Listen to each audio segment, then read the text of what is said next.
যোদ্ধারা কি বলে লুঙ্গি পরে কোনো মতে মাঠে নেমেছিল, রাস্তায় নেমেছিল, যার যা ছিল তাই নিয়ে সংগ্রাম করেছে। আর 24 যোদ্ধারা তাদের স্লোগান হলো বুকের ভিতর তুমুল ঝড়, বুক পেতেছে গুলিগর। এই 24 যোদ্ধাদের জায়গা হবে না বাংলাদেশে। সুতরাং ইসলামী যুবক যুব আন্দোলন বাংলাদেশের অতন্ত্র প্রহরী প্রতিনিধিতা কর্মী সতর্ক থাকতে হবে। নবম প্রতিষ্ঠা বার্ষিকীতে আজকের আনন্দময় দিনে শুধু তীর্থে গুরুত্ব দিলে চলবে না, আমাদের ওয়ার্ডে ওয়ার্ডে সেন্টার কমিটি গঠন করতে হবে।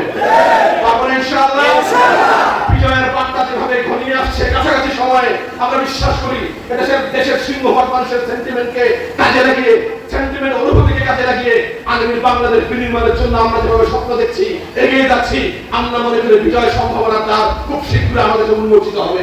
অতএব ভোলার প্রতিটি জনপদের কাছে, প্রতিটি নাগরিকের কাছে, প্রতিটি সুশীল সমাজের কাছে, বুদ্ধিজীবীর কাছে, ওলামায়ে কাছে আজ বিচার দিয়ে গেলাম, যদি বাংলাদেশ আপনার প্রিয় বাংলাদেশ হয়, যদি বাংলাদেশের মানুষকে আপনি সত্যিকার অর্থে ভালোবাসেন, যদি মনে করেন বাংলাদেশের রাজনীতিতে সত্যিকার অর্থে দেশপ্রেমিক কোন রাজনৈতিক দল আগামী দেশ পরিচালনা করুন, তাহলে আসুন সকল মতামত ভেদাভেদ দলাদলি করে গিয়ে কাঁধে কাঁধ মিলিয়ে 24 এগারোটা আন্দোলন করেছি, ফ্যাসিবাদকে তাড়িয়েছি।